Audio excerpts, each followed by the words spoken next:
driving it home. With Patti Vasquez, Patti Vasquez. From global conflicts to greenhouse gases, the folks refusing to wear masks says, and politicians getting caught grabbing asses says, she's driving it home with Patti Vasquez. Hello, and I'm so grateful for everyone back at the station for giving me the opportunity to broadcast from New Orleans. I did enjoy Mardi Gras, and we'll talk a little bit about that later.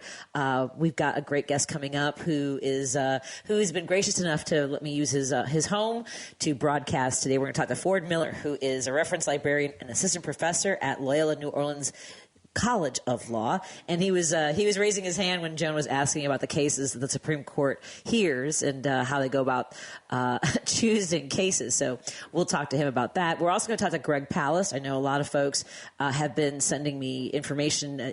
We hear Greg on everyone's shows talking about how the Republicans have really taken away the voices of millions of voters across the country. So we'll talk about him, and we'll talk about his work and the film he's made. And I know that a lot of folks want to know why didn't we do more, and hopefully he can walk us through how this all unfolded.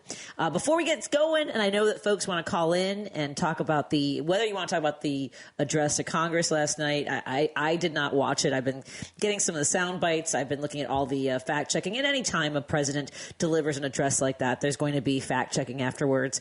But there were some doozies. I'm sorry. We'll get to that. But I want to thank our sponsors first. We are so grateful to work with Source Solar. Go to source.solar for information about the great work they do. Find out if putting solar panels is right for you, because there are over 100,000 just absolutely thrilled customers. And we want to see if that maybe you could get some solar panels on your house and change the way you bring energy into your house. We also want to thank, of course, Kirk Bankstead from Minocqua Brewing Company. He has decided to turn the Madison Tap Room into Resistance Central.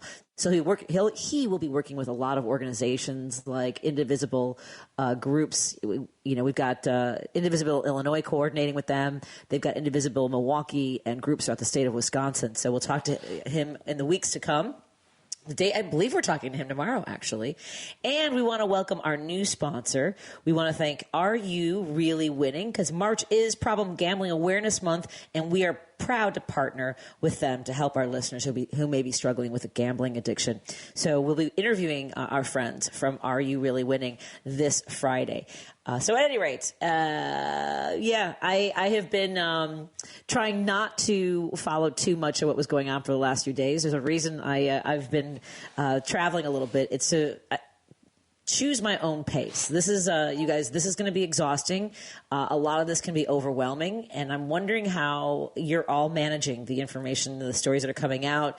I would definitely recommend not engaging with the trolls online. Do not feed the trolls. They are.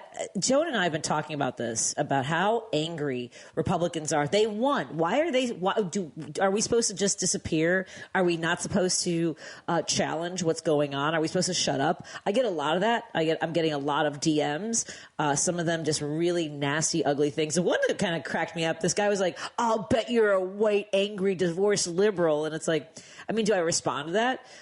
Because again, we shouldn't engage, but sometimes it's hard to ignore the stupidity.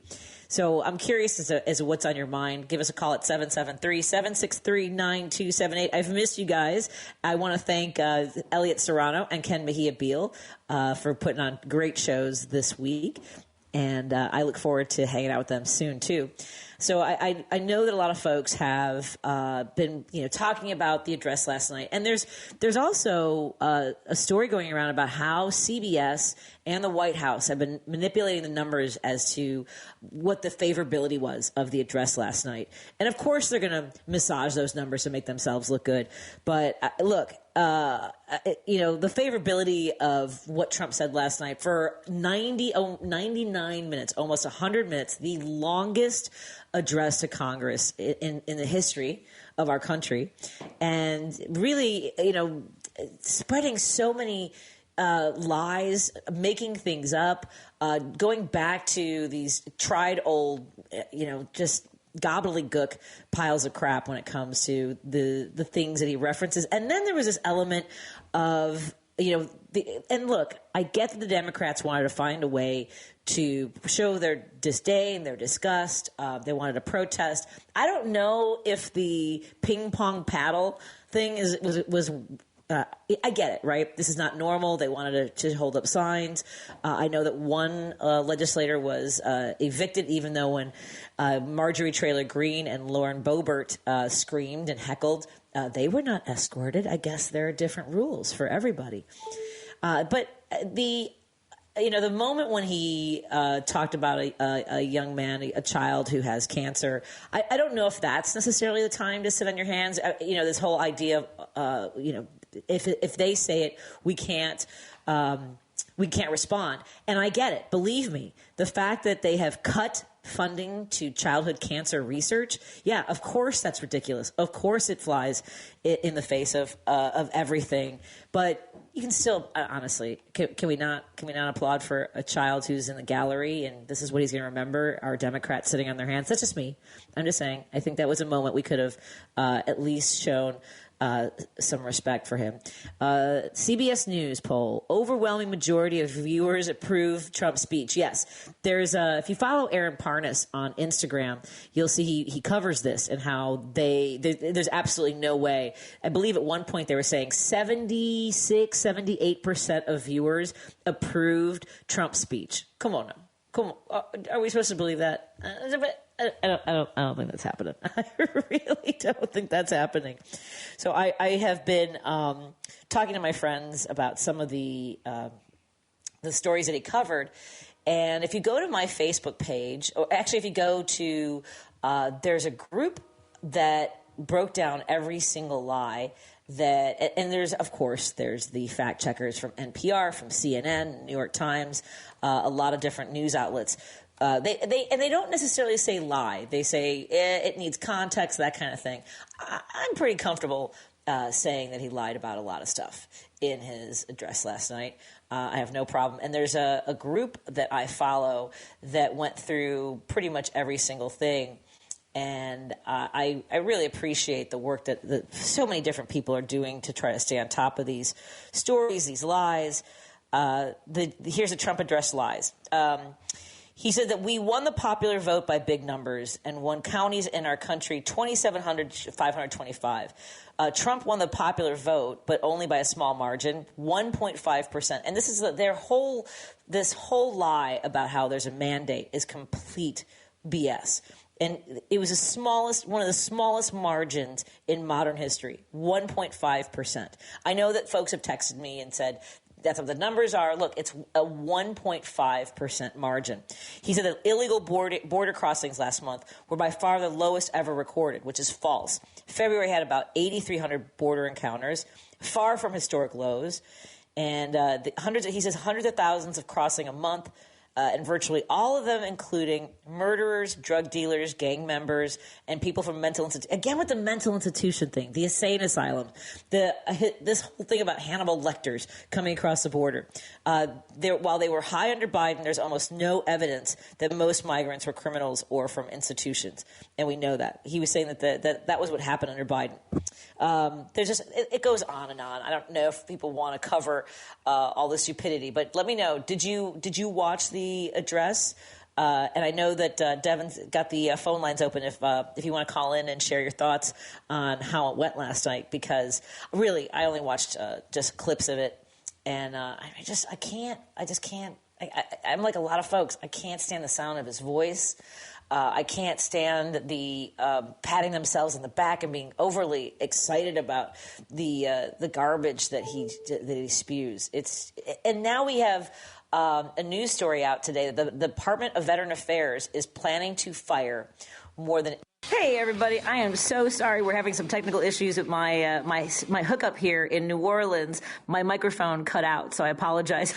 I'm sure I was saying something absolutely brilliant, but I wanted to make sure that folks who wanted to call in and maybe share their thoughts could join us. If you want to give us a call at 773-763-9278. That's 773-763-9278. You can also text us to the same number. Not sure what's going on with our connection, but one of our listeners says, I was so disappointed and disgusted that Democrats sat on their hands and showed no backbone at all when they threw Rep. Al Green out of the Trump propaganda fest. Rep. Green stood up and talked and bailed out Trump's, called out his BS, and Dems showed no backbone. I agree. I mean, give that guy some, some solidarity. I mean, if one goes, then I think I don't know, there's still this idea that they have to follow the traditions and have decorum. When that has gone out, when they started heckling President Obama, they showed that there's absolutely no bottom to their lack of class. So I don't know why we have to still play by these rules. So I agree with you, Mike. I appreciate that text. And from the 847, I know. I went dead silent. Please repeat.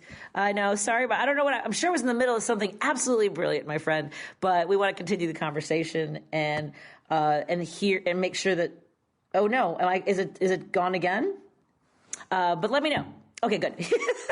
I'm like looking at old text. I'm hovering over my computer trying to make sure that you guys can hear me all right there.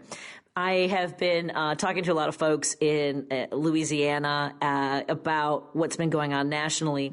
And today I watched a little bit of Brandon Johnson testifying in front of, this committee hearing. And now there's this threat to refer the mayors of cities that offer sanctuary status. They want to refer them to the Department of Justice or to the Attorney General. And again, all of this is for show. They are not doing anything, not a single thing that is fundamentally making people's lives better. That wasn't that the whole thing was day one, egg prices are going to be cheaper and gas prices are going to go down. Everything's going to be beautiful. The war in Ukraine. Oh my God. Don't even get me started. I haven't talked to you guys, too much since Friday, but my page absolutely devolved into a lot of nastiness with folks, saying move to Ukraine if you want to support them. And this barbaric lie that again was repeated last night that Russia is the one that's being attacked, that Ukraine started the war. They were invaded. And there are folks like, this idea, and I love that I had Paul from Seattle call in and talk about the Gish Gallop, because that's popping up on my page a lot where people will throw all these things that seem to be facts, and the idea that you would go in and break down every single one. So I decided to, because I have that kind of time sometimes, and I went after every single thing, and it's just they pose it in this idea of my Ukrainian buddy. That's their gimmick now and they actually, come on now, give me a break with all of that BS. But again, they are seriously shoveling it. I was talking about, the VA. Yes. There is a news story today that the Department of Veterans Affairs is planning to fire up to 83,000 employees. So tell me how this one is helping people, anybody, right? That was the whole idea. We're going to make life better for everyone. It's going to be a beautiful thing. And now they're firing potentially 83,000 people from the Veterans Affairs, from the VA. So people who are seeking mental health support, whether it's medical support, their benefits. Come on now, 83,000. And honestly, this is another thing on my Facebook page where people are like, well, and Alina Habba today on the front lawn of the White House said, well, maybe they don't deserve to be employed. Maybe they aren't fit to be employed. Are you kidding me? How is this supporting our veterans, supporting our military, that we are going to fire over 80,000 people because what? They're no longer considered valuable. They're no longer considered important to our men and women who have served bravely, doing a job that most of us can't or won't do. It's incomprehensible, and it's reprehensible, isn't it? So these are some of the things that I guess the Republicans are working towards, making people's lives better with absolutely unfounded, unverified claims that they're saving us billions of dollars. That DOJ is finding all the fraud and waste. If there is fraud, I want to see the charging documents. Where are the charging documents if there's this much fraud? If they're saving, and they're saying that they're saving all this money, please, if they were going in there and doing an audit, why would they send in computer hackers and programmers and not forensic accountants to get that done? it's beyond stupid. There's not really another way to put it. Let's get to Jim in Chicago. Hey, Jim, what's on your mind, my friend? Hi, Patty. Hey. You missed. You're lucky you weren't in Chicago today. Johnson is being grilled by the most religious party, cloaked in Christ, that's ever taken power in the United States. And they're asking Johnson, why do you feed these immigrants? Why do you clothe them? Why do you give them shelter? What's wrong with you?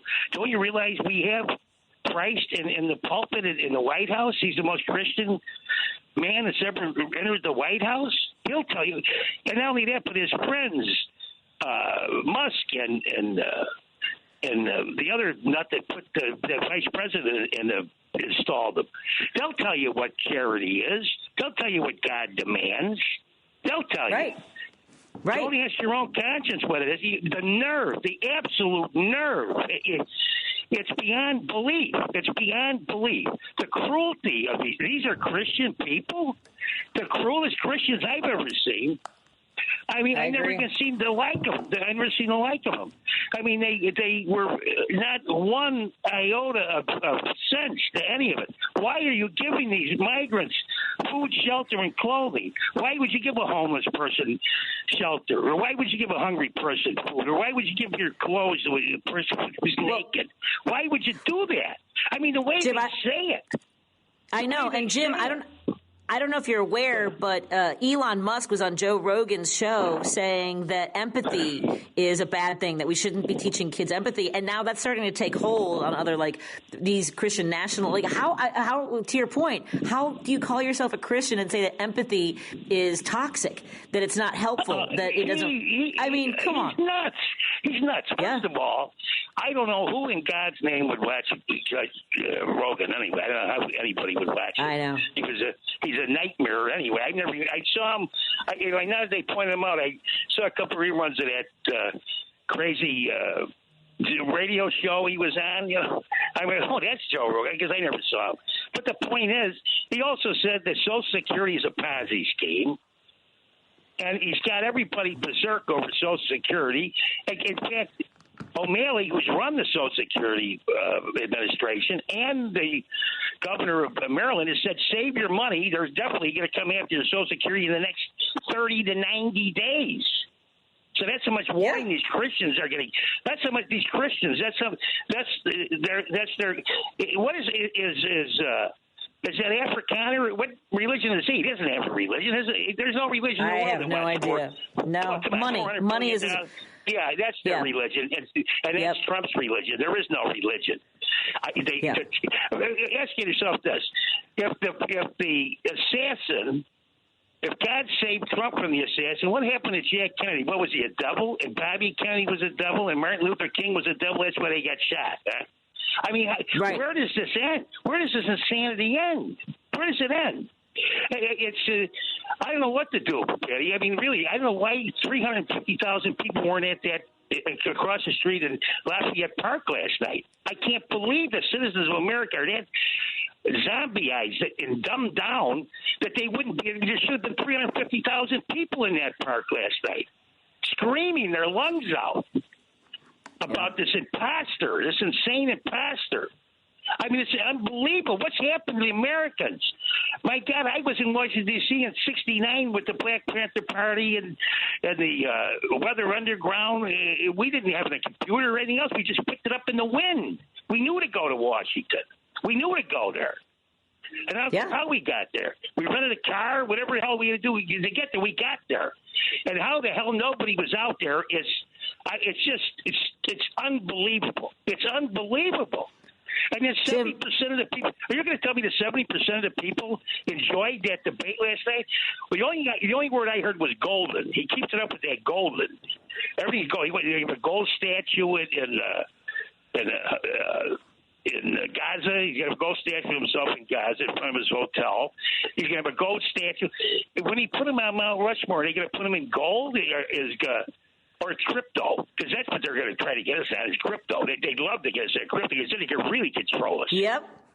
Well, and that's a story that's been circulating too. Is that there was a somebody said, make sure you dump all your crypto, right? And or I don't know I don't understand how these things work. Like they want to short it, they want to long it. I don't know, but now he says he wants to put crypto as part of our reserves.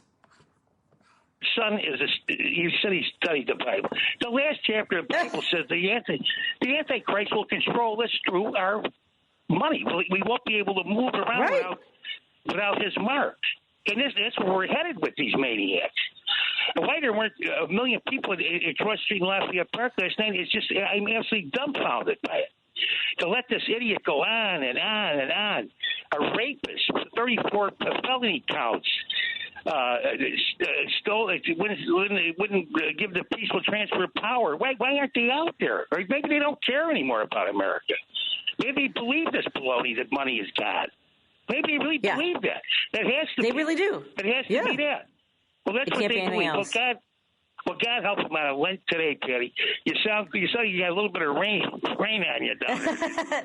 we got a little bit, but it wasn't as stormy as they had thought it was going to be. But a lot of the parades were either canceled or moved, and I was just really glad it wasn't as bad as a snowstorm because I'm already taking heat for bringing bad weather, my friend.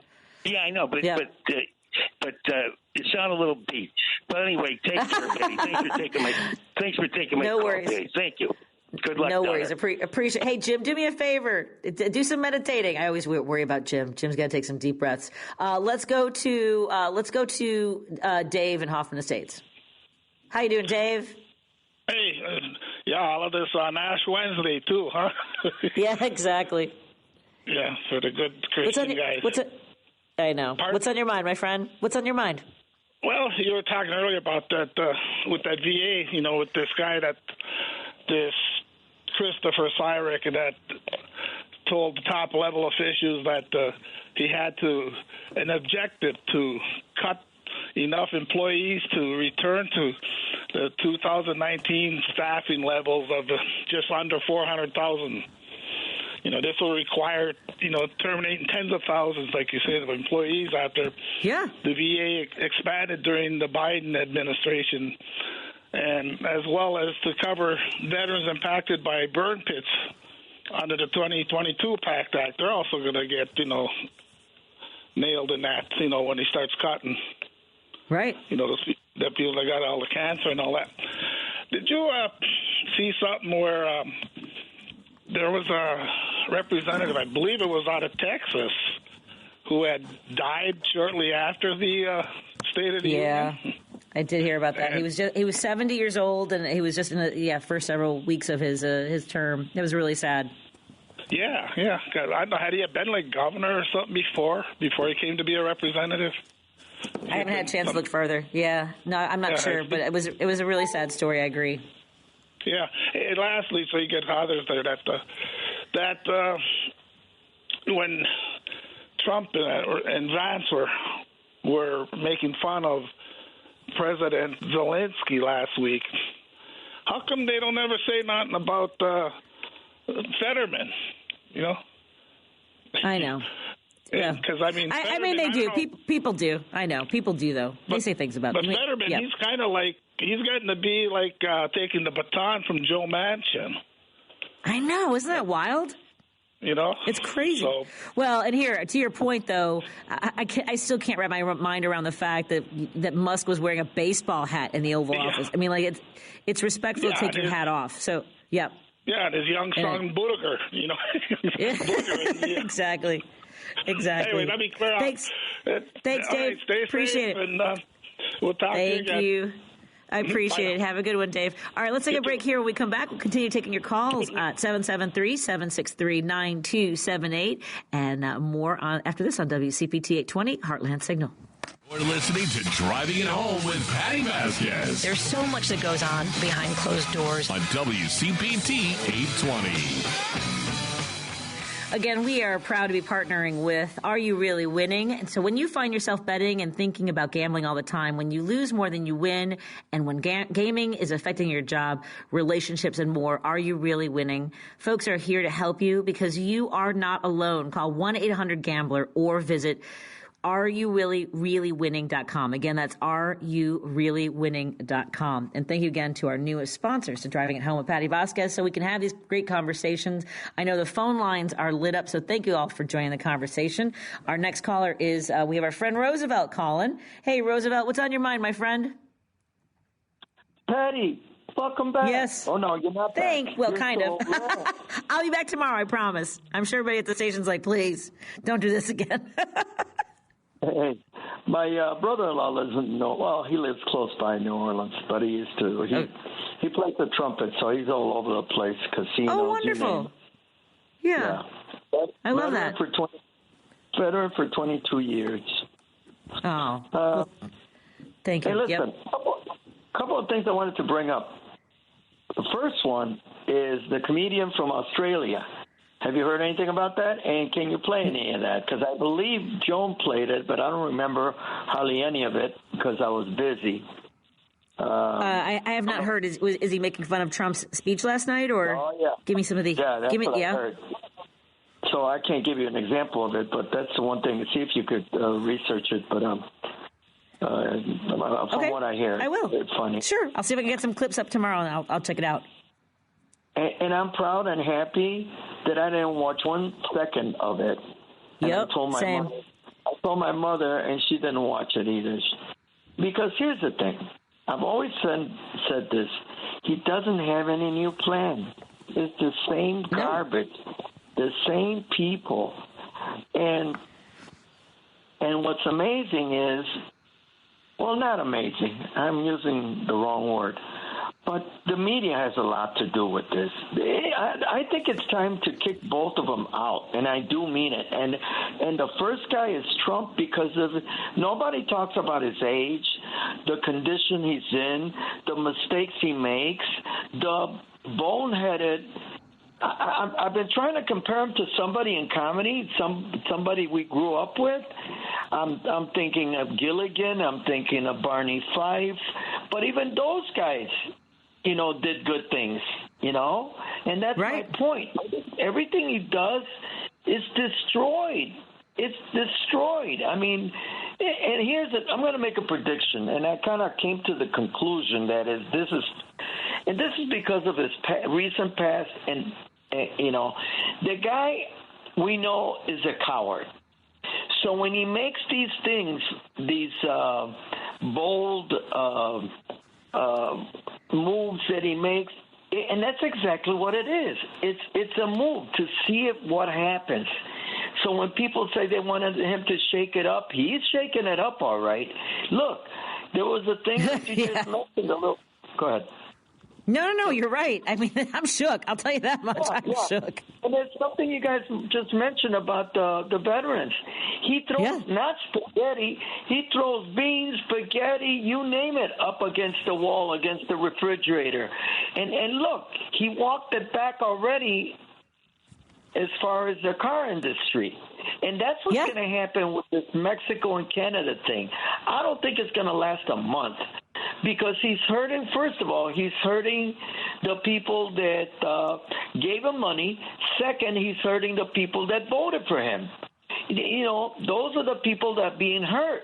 And I strongly agree with Jonas Esposito. You got to let them guys feel it. You got to let them guys see it by themselves. And another thing I want to add to those two things is he's hurting white people. And that's another thing. And I get that. And I know that James Carville has been saying that, Democrats just need to let people start suffering. And that's so hard for me to get in line with. And I also don't know how long do they lay down until they stay down, right? Like, I don't want things to get so far where it's too late to claw some of this back and start to help people again, And Patty, I noticed one thing, and I've been trying, while you had me on hold, I've been trying to look for it. But they're scrubbing stuff that's coming from the White House, the Spanish version of it. I know that was canceled. There was something else, and I wanted to send it to you. And I can't find it now. But when I do, I'm going to send it to you. There's no information. It says no information. That's what it says when you go into some of these,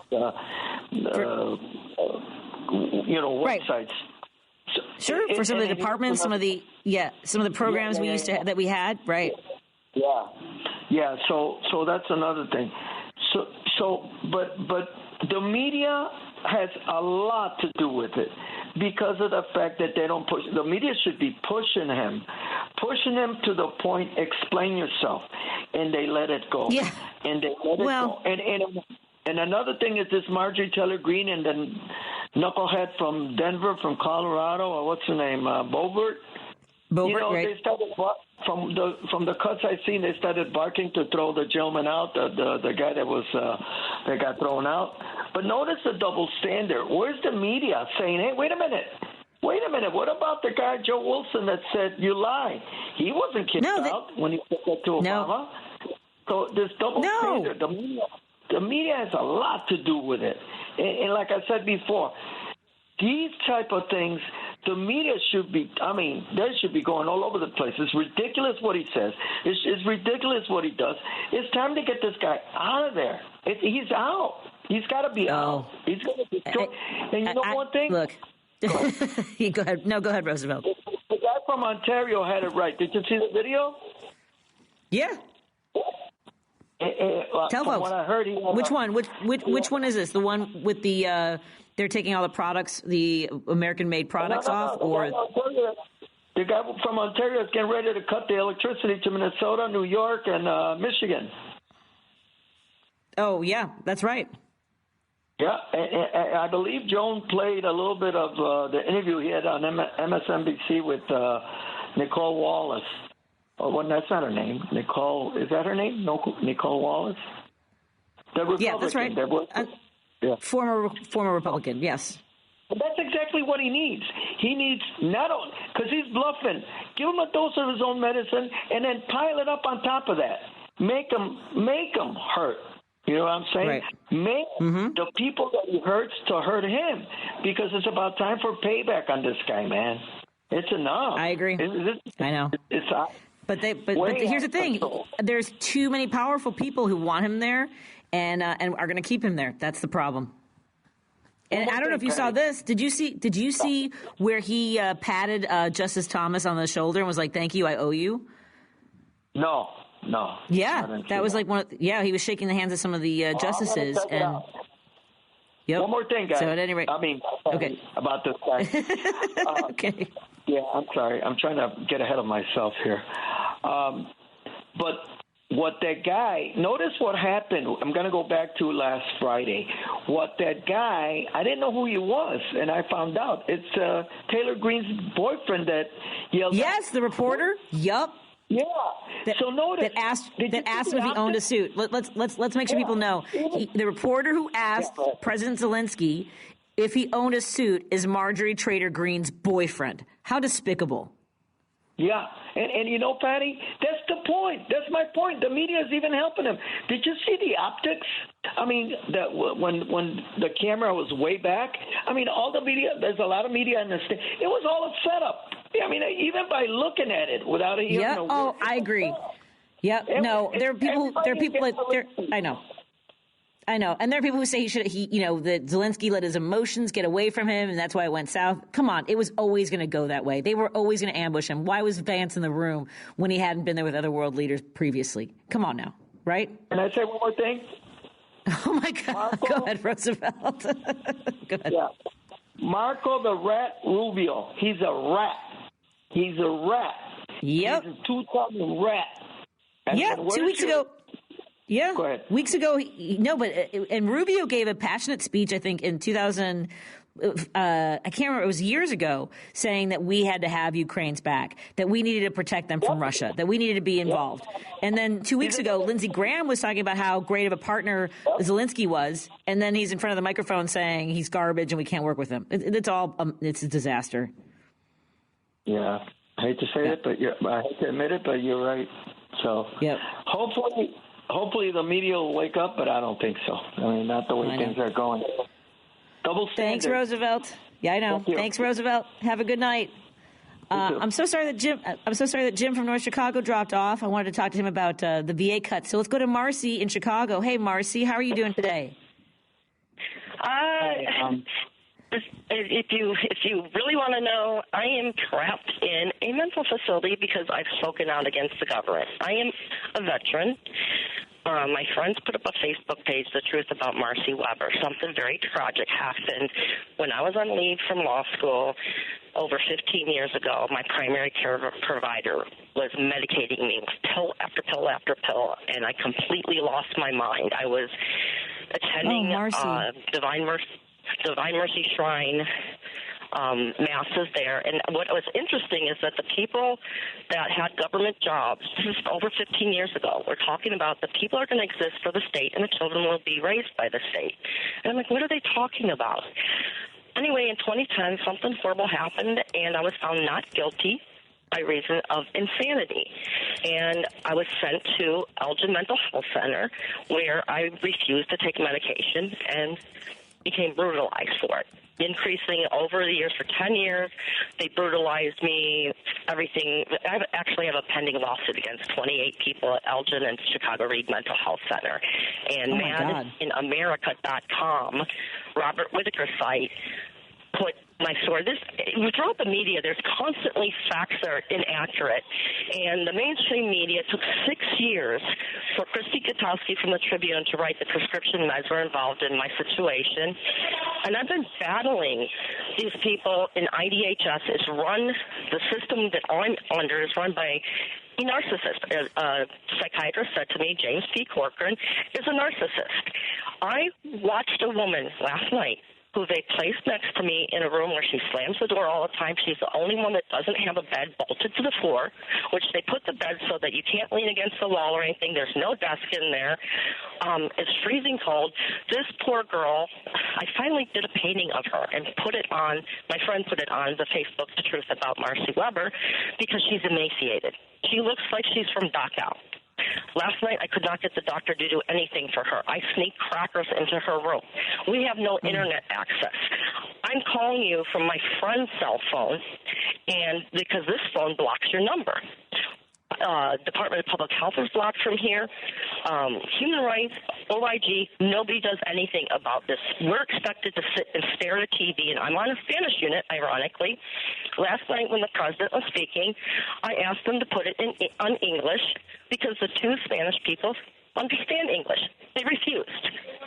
We are just thrown into this hellhole and forgotten about, and tax dollars are being sunk where these psychiatrists make $250,000 or more off the suffering and the waste of people.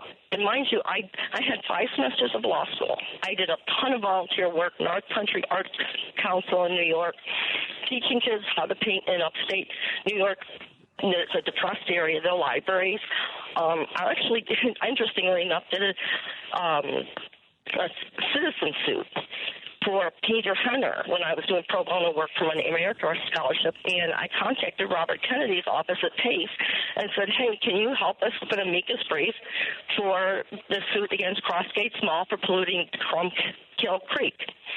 We actually did get an amicus brief from them, and we won the suit in the appellate court. I had so much to offer the world, and medications destroyed my life completely. Then the media, because IDHS does not want people to know these medications are dangerous. And by the way, when Robert Cremo, did his guilty plea, I was like, oh, my God, it's never going to come out. His attorney at the very beginning of his case was my habeas attorney, Josh Herman. I said to Josh, you know what? I had problems of fixations on numbers. I had a machete. I thought I was going to have to hide in the woods with my kids and whack weeds, and I was in this protective mode of my children. And because of the medications, I won't even go into the details. People could look at madinamerica.com or the Facebook page, Marcy, Marcy Weber. Oh my God! I know you've gone through a lot, and I know it's only going to get worse now with the cuts that they're doing. And it sounds like it's a really horribly toxic situation and dangerous. And I wish you the very best. And there's not much for me to add. And I thank you for calling and sharing that.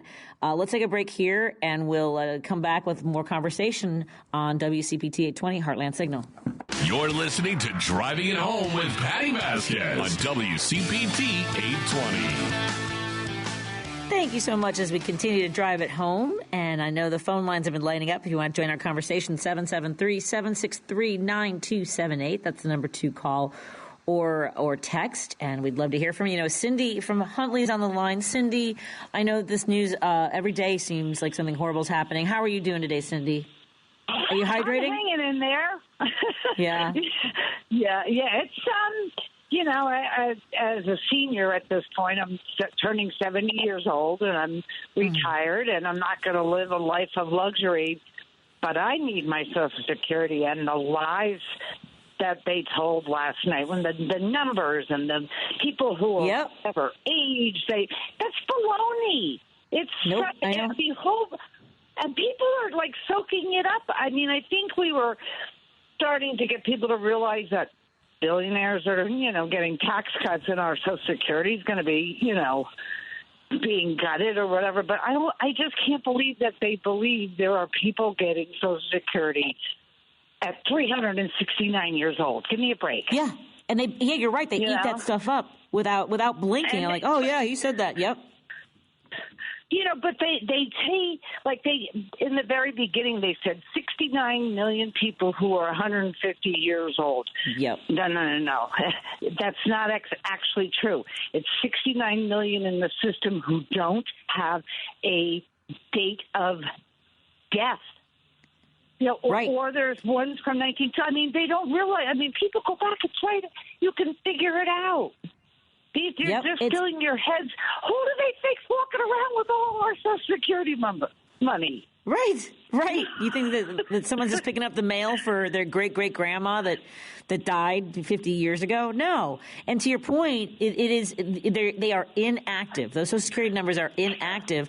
The problem, part of it is it's run on COBOL programming, which is all zeros and ones, which these Doge bags don't know how to read. They don't understand that programming. Yeah. Right, and I did read that. But what I read myself was there's a system called Numident.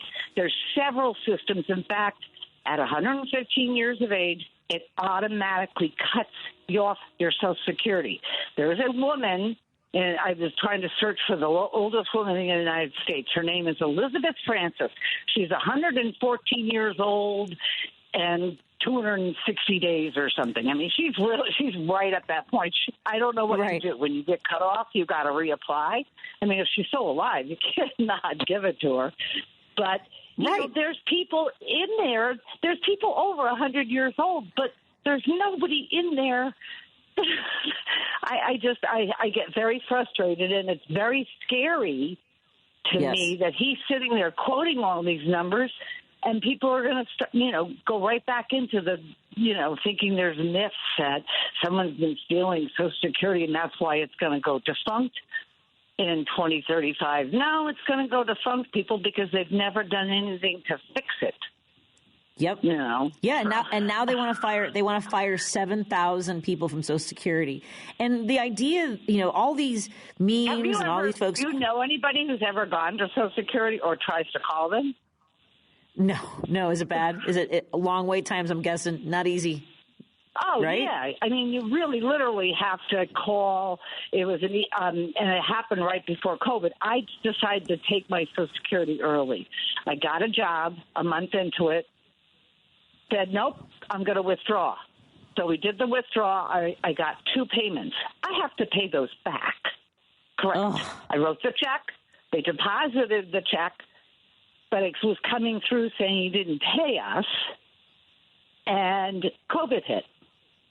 Oh no! It took me a year and a half to get that, and I had to get Raja, my congressman, to help because there were less numbers. So I'm just saying, mistakes get made. I totally get it, but it's not a nightmare, but it's not a pleasant process. No. It's a lot of paperwork, a lot of timing, Yep. And the idea that they're now acting as though these are entitlements. Yeah, we're entitled to it because we've been paying into it since our very first jobs.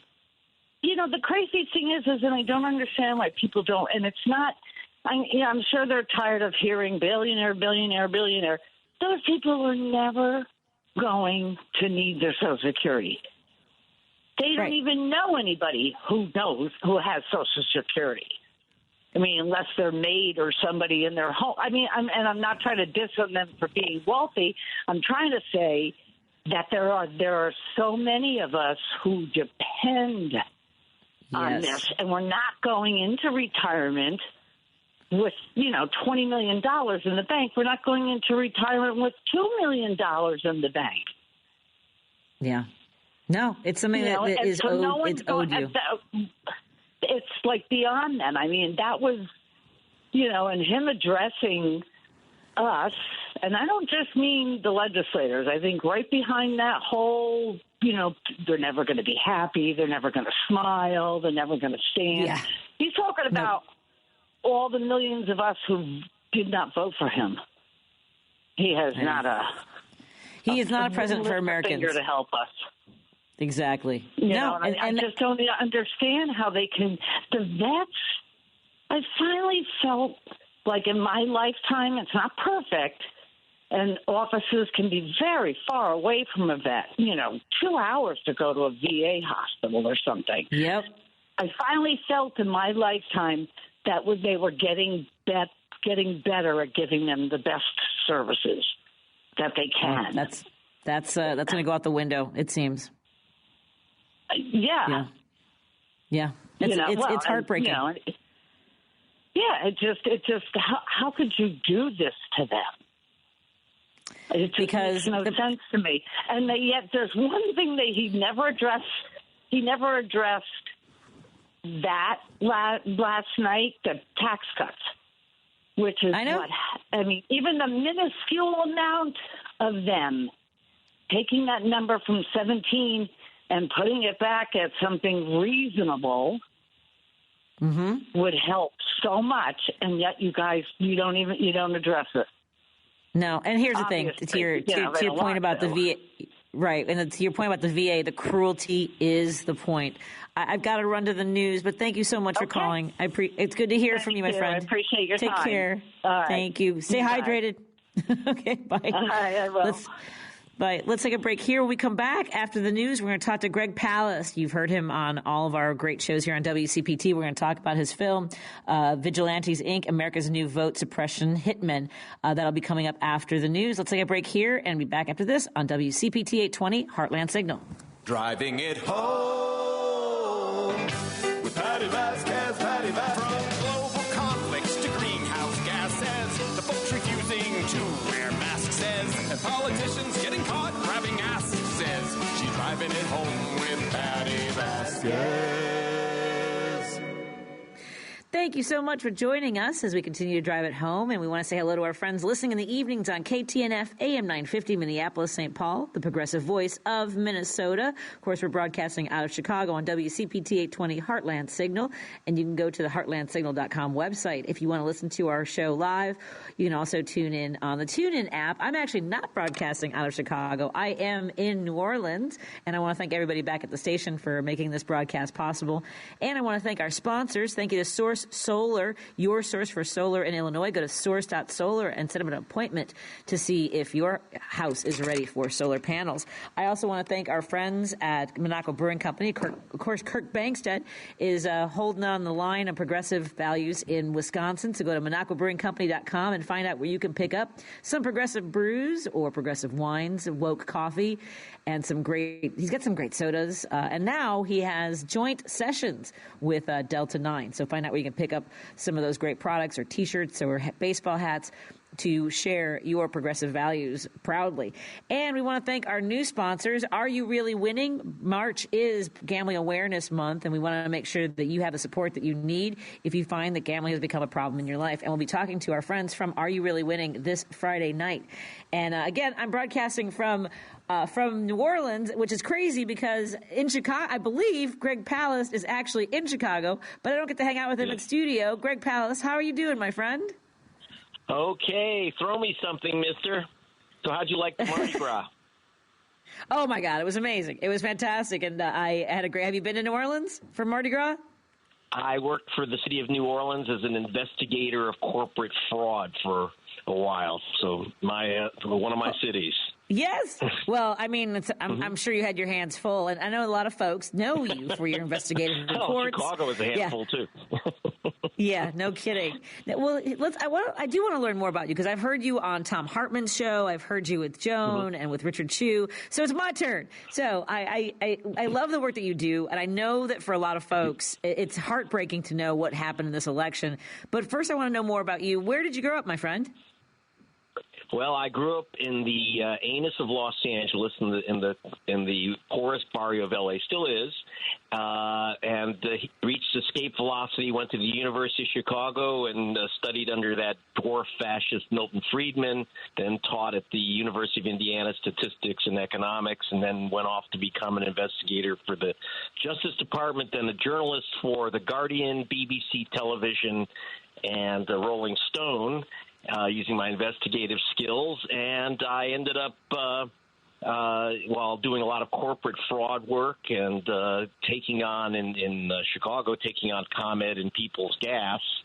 But now, for 25 years, one of my main beats has been what we politely call vote suppression, which when I was lecturing at Harvard, I said the definition is effing black people out of their votes, and that's what it comes down to. It's about the Jim Crow operation in our voting system, and that's what elected Donald Trump. And if you've been from the other program, so what I used to do for the Justice Department, and then later for the Guardian, is actually do the statistical analysis and actually calculate these things. And I did a very careful calculation of what are the effects of Jim Crow on the last election. And it's a pretty good one that I've taken into federal court with the NAACP and the Reverend Jesse Jackson going into federal court. Jim Crow tactics won Donald Trump 3,565,000 votes, which gave him the popular vote by 1.25 million, but also handed him Wisconsin, Michigan, Pennsylvania, and Georgia. And so the White House is only his because of his Jim Crow tactics, which I can explain. And here's the danger. You can see my article, Trump lost, vote suppression won. Here are the numbers, but I also have another one, how they are already stealing 2026 as these tactics get worse. So leaving you with that sad note, and the only reason I'm laughing is because I don't want to cry. Why. Yep. But I can tell you, talking to the Reverend Jackson, who's heading off at this moment to Selma. It's the 60th anniversary of the Selma March. And they can't steal all the votes all the time. We can win. We can overcome the theft. I'm not partisan. I'm a journalist. But I'm telling you that it's the GOP using these ugly racist tactics that I'm – in fact, I just did a film, and then I'll stop the filibuster. No, we're all in, my friend. Go on. Vigilantes, Inc., America's New Vote Suppression Hitmen, which was actually premiered at Rainbow Push here in Chicago, and then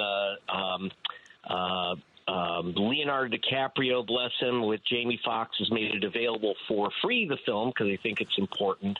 If you go to gregpalast.com, that's GREGPALAST.com, and you can stream the film for gratis. And what Vigilantes Inc. is about is these vote suppression techniques, including something brand new. I shouldn't say brand new because I'll explain.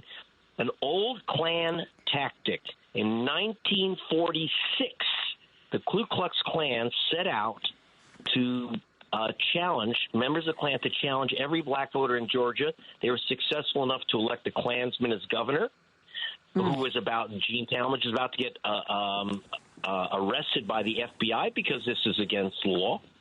But he drank himself to death just before he was cuffed. I kid you not. And but now in 2024, Donald Trump front groups resurrected the Klan plan And for the first time in over half a century, in fact, almost 80 years, black people were being challenged en masse, not by the government. This is important to understand. It's hard for people to wrap their heads on this. Challenged by individuals.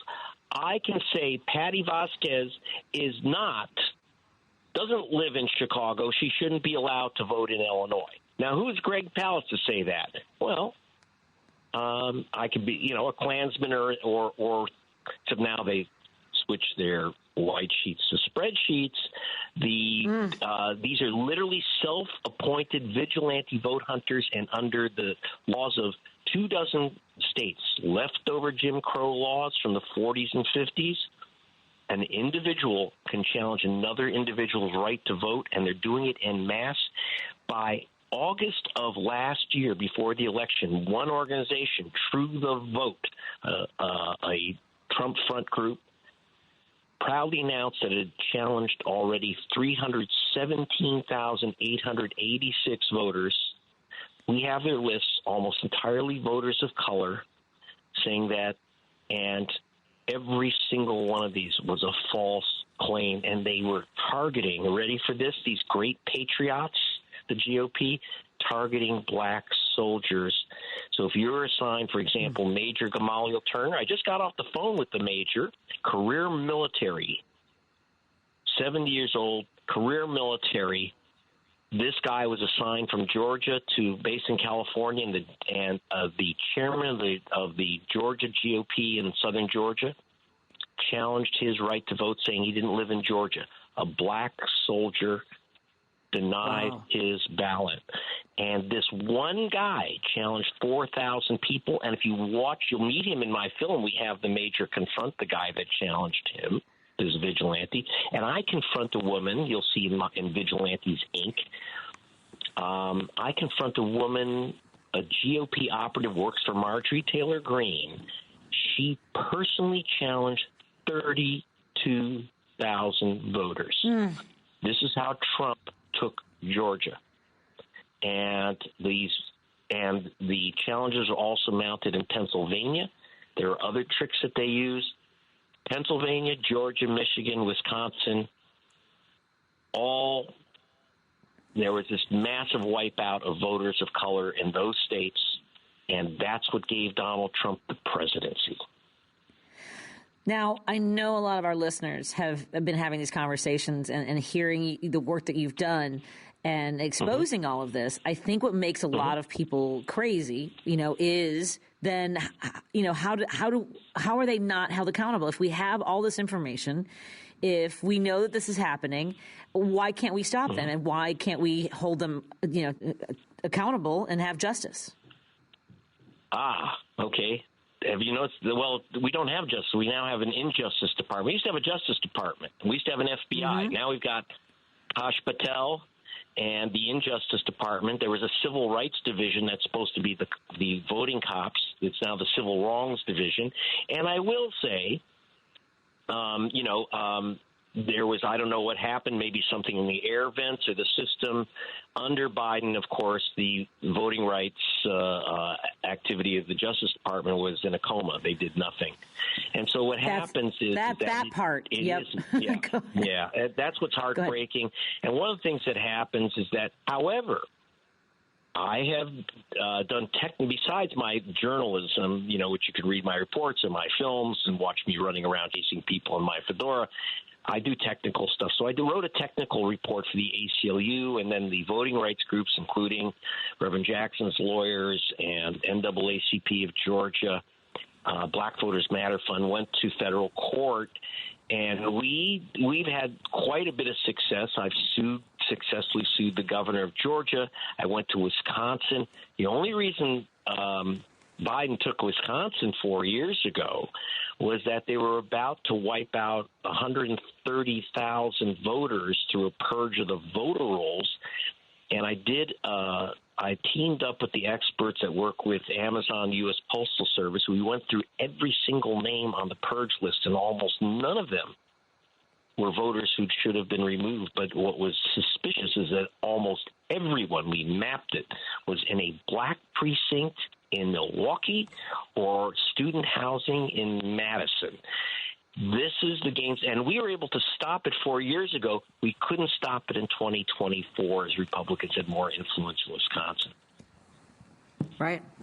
Well, and again, it's maddening for folks to know, because it's the whole, every accusation is a confession. Yelling that the elections are rigged while you are doing the work and uncovering all of this. It's got to be absolutely insane. Yeah.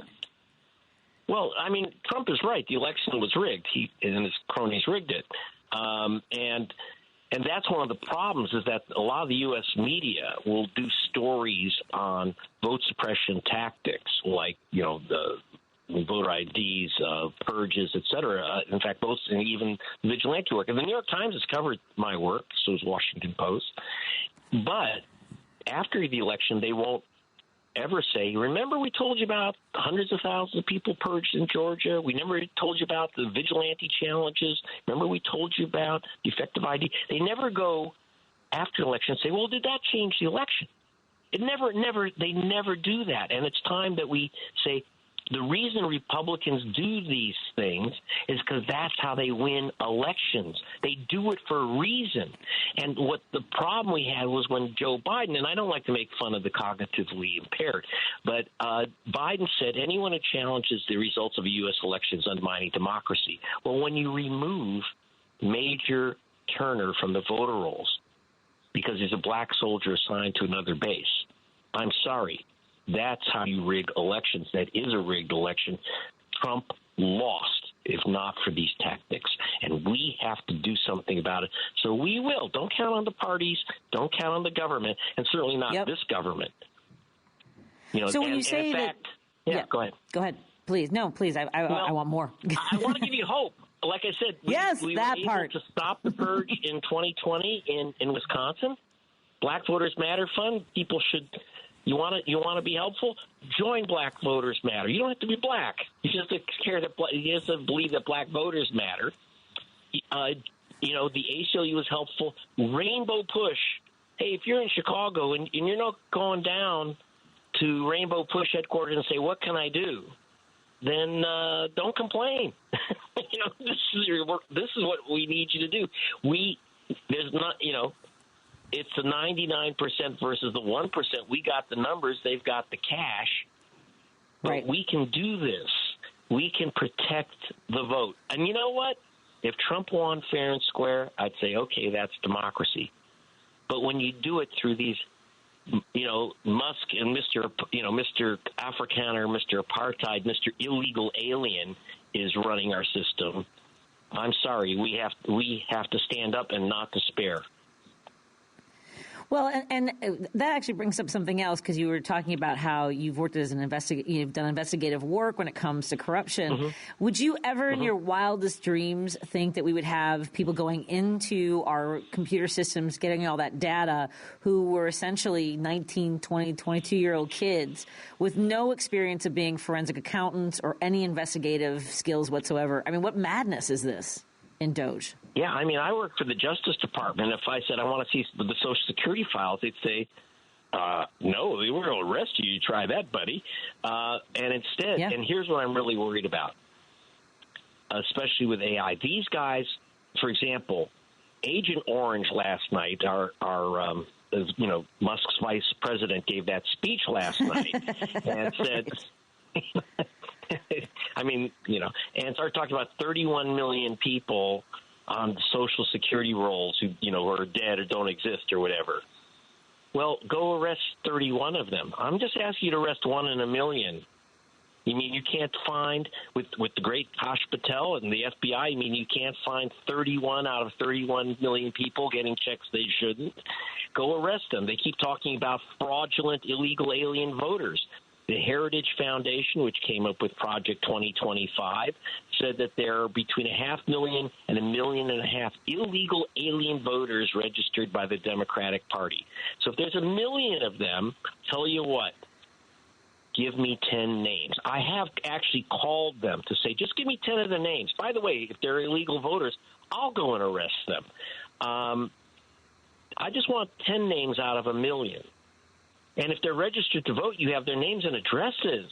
I mean, all these illegal aliens that try to that always go and register to vote. And by the way, if you are an undocumented alien, you vote in an American election, that's 10 years in the hoosegow, followed by deportation.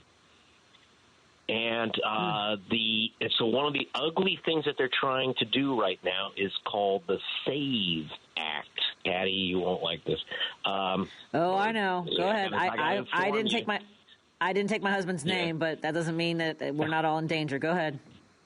Yes. So the SAVE Act will require you not only when you register, but when you re-register. 31 million people a year re-register because you move counties. You change your name, whatever, or register for the first time. 31 million people are going to have to prove they are citizens. Now, you'd say, well, of course, only citizens should vote. But let me ask you a question. Proof of citizenship, basically there are two documents, a passport and your original, not a copy, your original birth certificate. Now, who has passports in America? Only about 12% of Americans have passports, and they tend to be of the whitish persuasion and the richest persuasion. And how many of you can find your original birth certificate? And by the way, ladies who took their husband's name, well, go ahead and re-register. If you don't have a passport and you don't have you need that official document with your name on, a marriage certificate, driver's license, military ID, that is not proof of citizenship, not in America. And so good luck registering. So this is what's coming up on the horizon, and they know what the effect will be. A massive training of the voter rolls by lower-income people, people of color, and women. Yeah. No, it's absolute madness, and this is something you touched on under President Biden, that there was a complacency, and so we've gotten here through complacency in some ways, haven't we? Yes, and so we've had a tremendous problem in getting the attention of the federal government, no matter who's in power. I mean, right now you actually have hostile, aggressive action against voters, especially voters of color. But when the Democrats are in, we have not seen since in many years an aggressive action to protect voters. So, for example, when the ACLU and myself, using my investigative records, were fighting a purge system called interstate crosscheck, which we did get killed off. And one of the guys who really screamed about it was Bernie Sanders, I will say, and who's a member of the Congressional Black Caucus, by the way. You don't have to. There's no color line. There's no apartheid in the Black Caucus. You don't have to be a particular color. But we got. Not only did we get help from the Obama administration, but Obama endorsed this racist purge system, and because he formed a little committee and put right-wing Republicans on it, who convinced the weakling Democrats to go along with this stuff. So don't count on government or political parties to save your vote. We do it. We can do it. We've done it. We need you to get active. And one personal bit of advice, 80 days, 90 days before an election, please check your registration, see if you've been purged. And here's the nice thing, if you're listening in Wisconsin or Illinois, they now allow you to register on Election Day. So if you show up and they say you can't vote because you've been removed from the voter roll, make sure you have photo ID, proof of address. Say, I will register then right now. They usually don't tell you can, but people of Wisconsin, people of Illinois, you can register on Election Day right there. So please do so.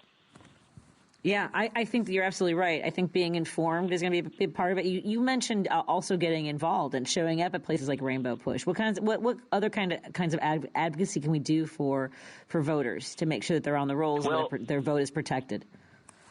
Well, one thing Black Voters Matter did, and wonderful Hispanic organizations like Complex Name Southwest voter registration education organization, and they made 150,000 phone calls to purged voters, Latino purged voters in Spanish and English saying, you've got to re-register. You have been purged.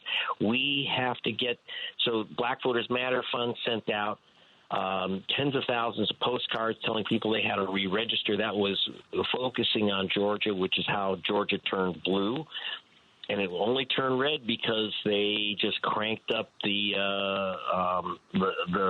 attacks on voters of color. They purged 875,000 people. 1 in 6 voters lost their vote in Georgia before the federal election. And that, by the way, these numbers come from the states and from the federal government.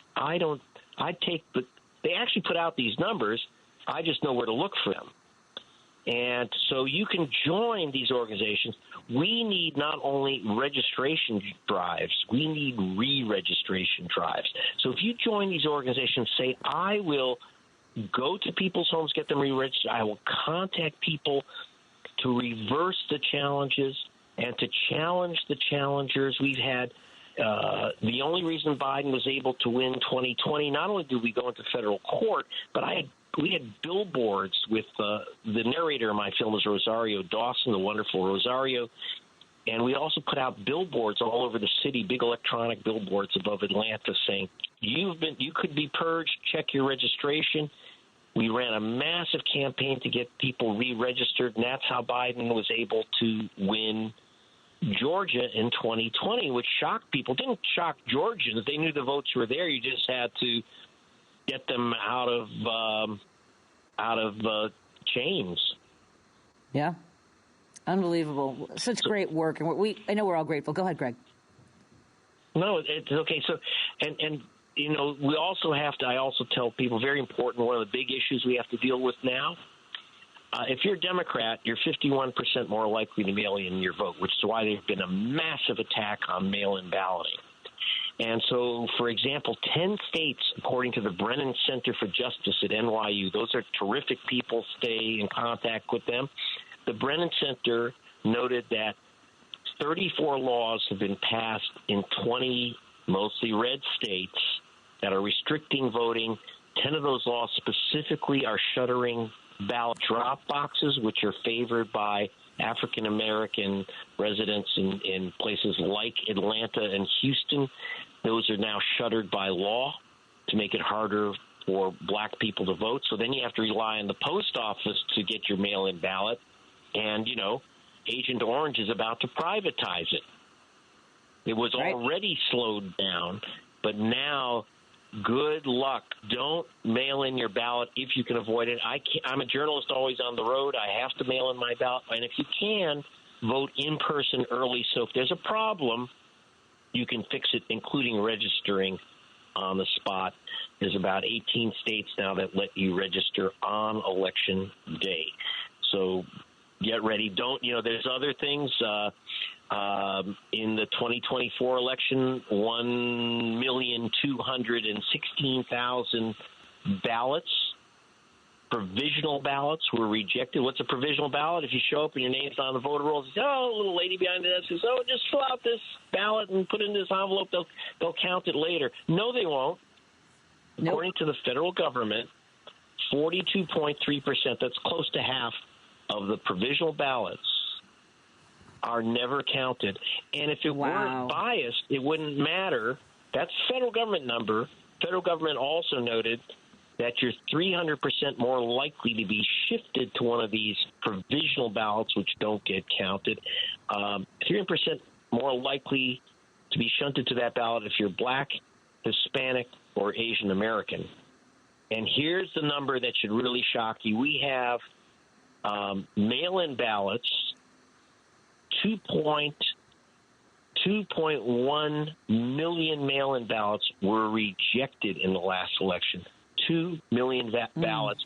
And according to the state of Washington study, you're 400% more likely to have your ballot rejected if you are black than if you are white. How about that? And if your ballot, in-person ballot, is rejected, and there's about over 500,000 of those in the last election, the chance your ballot will be rejected is 900% higher if you're black than if you're white. And that's Alan. I want to credit that to Professor Alan Lichtman, who is working with the United States Civil Rights Commission. So these are all government numbers. These are all numbers from major academic studies. And like I say, when I went through the purge list, I went through literally every single name with the computer experts. So we weren't sampling. And, so that's where we were able to find this massive attack on the voter rolls through these illegal purges of voters. So that's the grim news. But again, they can't steal all the votes all the time. The reason why Reverend Jackson I guess that's positive. Yeah. Right. Go ahead. Yeah. I'm sorry. Go ahead. Yeah. So it's reminding people, one, motivating them, because one thing we had, while Harris would have gotten 3.5 million more votes if it weren't for these tactics, there was still a massive drop in turnout. There's no way to get around that fact. Massive drop in turnout. So you had a lot of people stealing their own vote. Don't suppress your own vote by not voting. Nope. Nope. Get out there. I agree. I know that it's not always an inspiring choice of candidates, but you know what? I'm going to tell you something, Patty. You can't go into McDonald's and order sushi. There's only so many things on the menu. We got Democrats and Republicans. Make a choice. Sorry about that. That's the menu. It may not be a healthy menu, but that's your menu. Make a decision. Make a choice, because the consequences, as we are finding out now, are severe. Yep. If you don't Greg vote, Palast, man. Don't complain. Greg Palast, we thank you for all. I know that our listeners are grateful. They may not want to take the medicine, but to be informed is to be ready and prepared for action. Again, go to gregpalast.com. Is your film available on your website, Vigilantes Inc., America's New Vote Suppression Hitman? Excellent. Thank you. And again, produced by Martin. Excellent. And produced by Martin Sheen. Leonardo DiCaprio has also released a film for free. So, and again, narrated by Rosario Dawson. I know that Jamie Foxx is involved and helped make that possible. Greg, as always, thank you for keeping us informed while also, a little bit depressed. But, hey, you brought some hope with it, too. So thank you so much for all of that. GregPalast.com, folks. Greg, go ahead. No, thanks to CPT. This is our station, man. You won't hear this anywhere else. So that's an unsolicited commercial. You can quote it anytime. Thanks. Appreciate it. Safe travels, my friend. Hope to see you soon. Next time you're in town. Bye. Thank you. Bye. I will. Bye. Let's thank you. When we come back, we're going to talk to a professor of and a reference librarian for the Loyola New Orleans Law School, and he's an assistant professor. He's a reference librarian. Become one of my new friends here in New Orleans. We're going to talk to Ford Miller when we come back on WCPT 820. Hold on, am I getting your name right? Yes, Ford Miller. Excellent. Let's take a break here on WCPT 820, Heartland Signal, and KTNF AM 950, Minneapolis, St. Paul. You're listening to Driving It Home with Patti Vasquez. In your communities, in Chicago. On WCPT 820. Thank you for joining us as we continue to drive it home. And I want to also thank our newest sponsor to the Driving It Home with Patti Vasquez show. We have our friends from Are You Really Winning? We are pairing up with them to help folks and support listeners who might be dealing with a gambling problem. They'll be joining us on Friday night for an interview, and we look forward to talking to them. And I want to also remind folks that I'm broadcasting in New Orleans, so it's sort of a unique thing. And I want to thank you for your patience with our sound difficulties today. And I want to thank my new friend here in New Orleans, Ford Miller, who is a teacher and librarian with over 20 years of experience working in law schools. His scholarly work involves constitutional law, corporation law, and corporate governance law. And he's also practices in the areas of federal securities law, immigration law, and freedom of information law. That's a lot of law, Ford Miller. How are you in the other room that I can't share a microphone with you? How you doing, my friend? I am very well. Recovered. Yesterday was Mardi Gras, so I'm actually impressed. I'm confident. Yeah, no, and I thank you for helping me explore and showing me different parts of New Orleans. It was a lot of fun, and I'm really grateful for that. Well, first of all, you're not from New Orleans originally, are you, my friend? No. One of the reasons why I embrace Mardi Gras, I only got here in 2019, and so I have a converts fever for Mardi Gras and all things New Orleanian. There's a lot of, it's because it's all so new, and I love the vibe so much, and I did not know anything beyond the pop culture references of Mardi Gras in New Orleans until I moved here. And it was spectacular. Sorry, go ahead. You've heard about Mardi Gras in New Orleans. I assure you, it's absolutely wrong. It was spectacular, and I look forward to joining you all down here again. And where are you from originally? Where were you born? Where'd you grow up? I was born in upstate New York, and then my family decided very quickly that they didn't like just how friggin' cold it was in upstate New York, which every Midwesterner will understand very well. And so I was raised in Texas. And then pretty much as soon as I could get out of Texas, I got out of Texas. I think that a lot of folks that are like-minded find that escape route necessary. And now you didn't set out to practice law, did you? That was not your intention, was it originally? I'm not going to go. It's not that I didn't intend to. It's much more I had this other thing I wanted to do first, which is pursue my visual arts degree because I've always been fascinated by art and performance art and sculpture during, the formative years of my life. And so I went off and did that, and I enjoyed it a great deal. And then I discovered one of the problems I had was that in order to have a successful art career, I wasn't exactly happy with the people I'd have to hang out with. Because because the people who help you out these days in the United States, because we don't have it, we don't have anywhere near the support of the arts and the art and the creative community as they do in other countries. And so you've got to be commercial, which means you've got to essentially do what used to happen. You had to find a prince or some higher up, some powerful individual who could support your habit, practice, whatever you want to call it.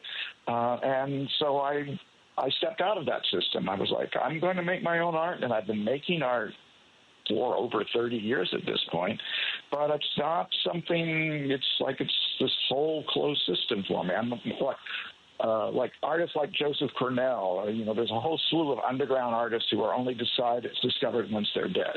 They've been making art, they just don't want to play the game. Oh, yeah. That's just the long and short of it. Yeah, no, I believe me. I wish I had a benefactor. Every comedian needs a benefactor, somebody to support the work that they do. Believe me.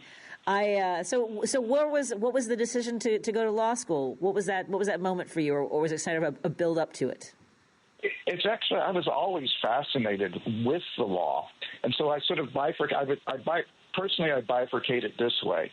I use my art self to communicate those things, those very personal things that sort of need to be conveyed in an instinctive level, an impressionistic level, and so forth. Because once those things that are like gut emotional, because once you even go through the action of trying to convey what you're feeling into words, you're putting a level of rationality on top of it. And I'm trying to get by that. But at the same time, there is my public self, and there's the public person that I am, the social animal and so forth.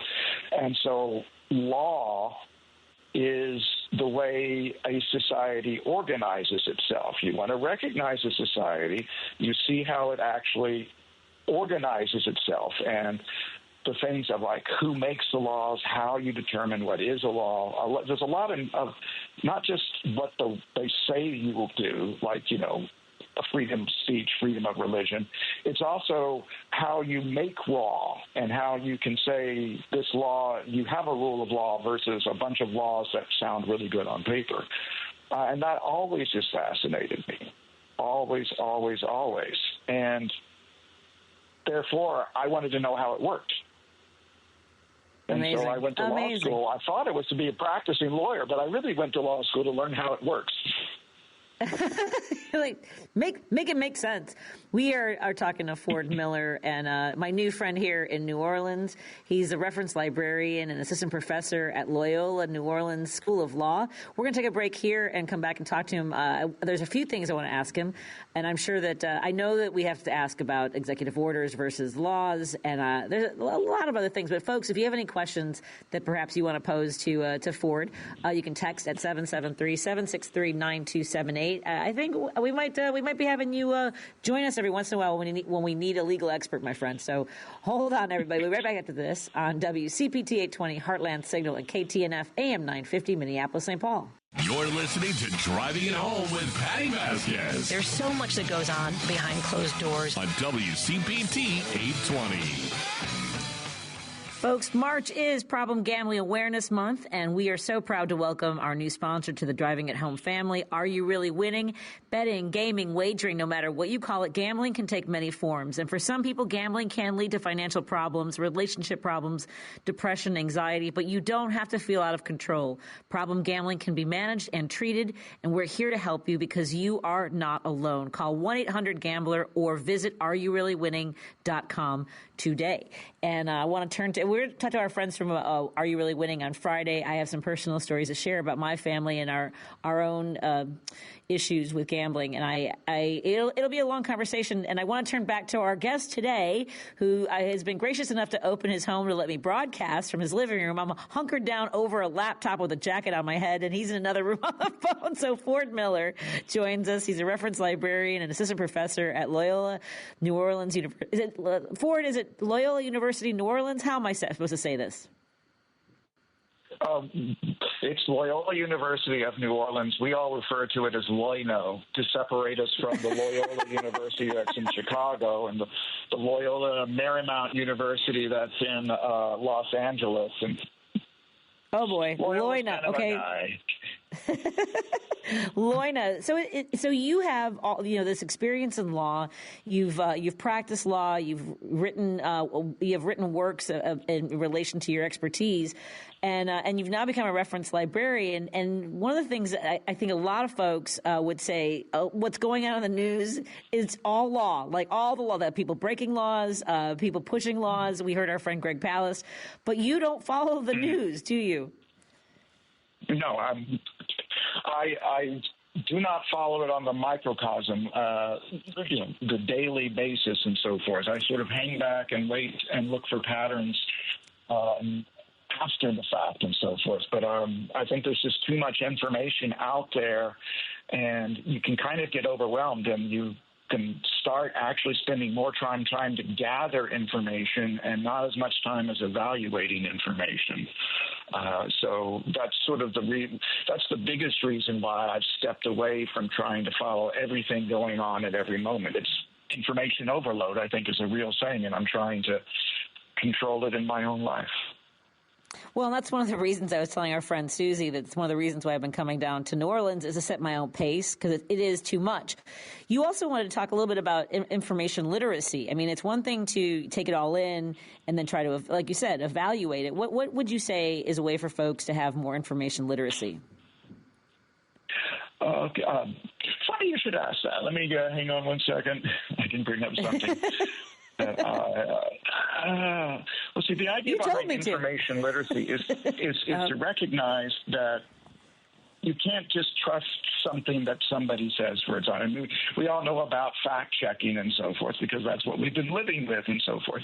But information is the idea that, what is it? Oh, there's this great quote from Jeremy Shapiro and Shelley Holmes all the way back in 1996. Information literacy as a liberal art, and that is that it's essential to the future of democracy if citizens are to be intelligent shapers of the information society rather than its pawns, and to humanistic culture, if information is to be part of a meaningful existence rather than a routine of production and consumption, we have to become informationally literate. And that's different from, consuming information that other people produce for us.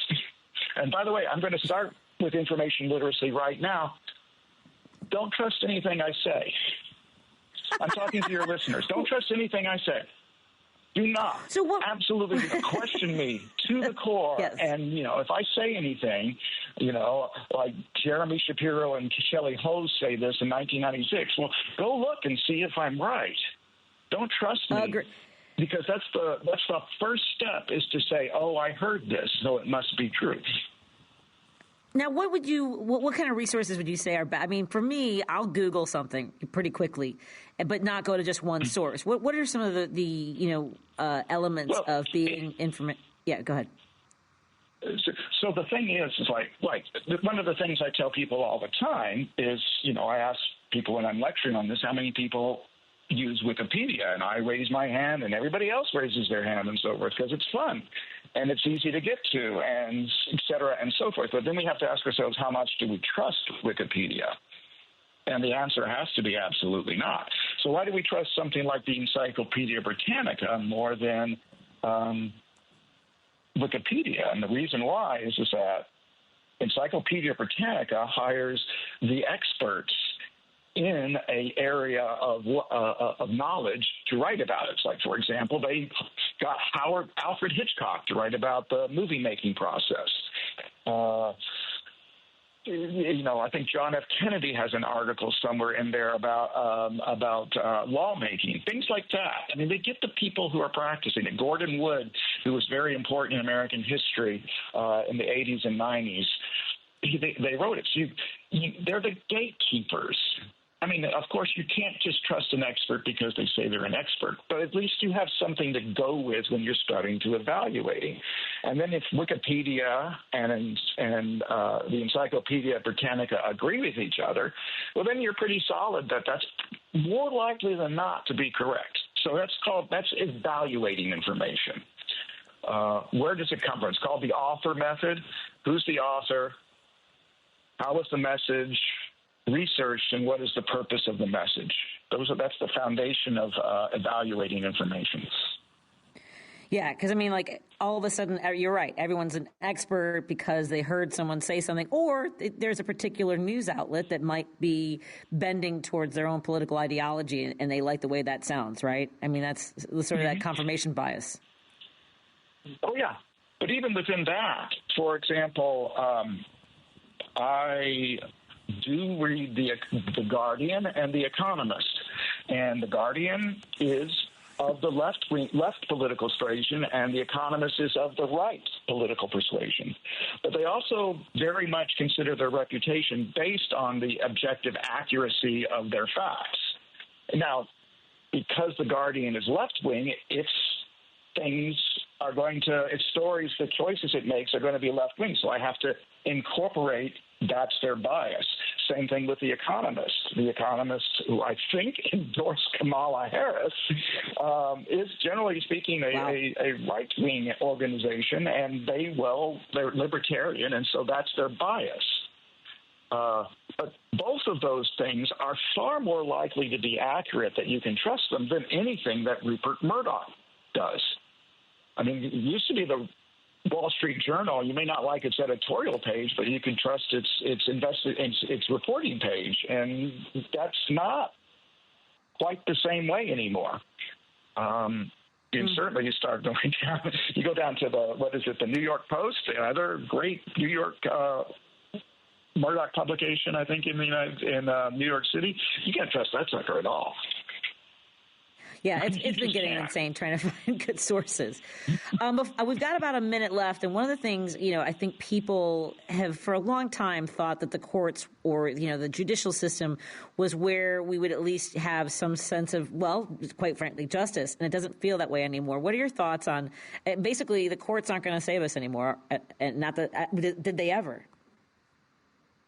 Right, I mean, we're sort of, in some of us, we're sort of left over from the vestiges of the 50s through the 70s when the left wing was more in control of the court. And so we had decisions like Brown v. Board of Education and Roe v. Wade. But throughout most of his time in the United States, the Supreme Court has always been the instrument of the the establishment in charge. That's, and we just got lucky in the 50s through 70s that there was this consensus that no, we actually need to go this way for a change. And I think, you really want to get into things. A lot of it also had to do with, the Cold War with Soviet Russia, because, we had to present this counterpoint to what they were saying. And then we won the Cold War. And so suddenly the powers that be didn't have to worry about socialist revolution anymore, and so they started looking to reinforce their power here in the United States.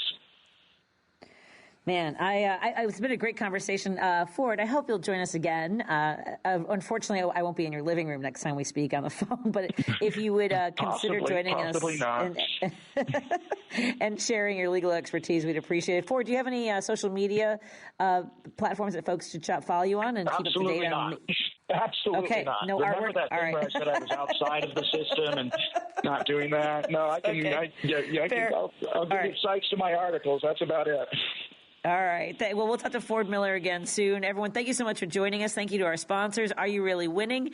Source Solar. Go to source.solar for more information. Source Solar. Go to source.solar for more information. And Monaco Brewing Company. I'll be back in studio tomorrow. We'll have Congressman Mike Quigley joining us at the top of the show. It's going to be a great conversation. So join us tomorrow. Thank you, everybody, back at the station. Bye, Devin. Randy Rhodes is up next, followed by Matt McNeil. Good night.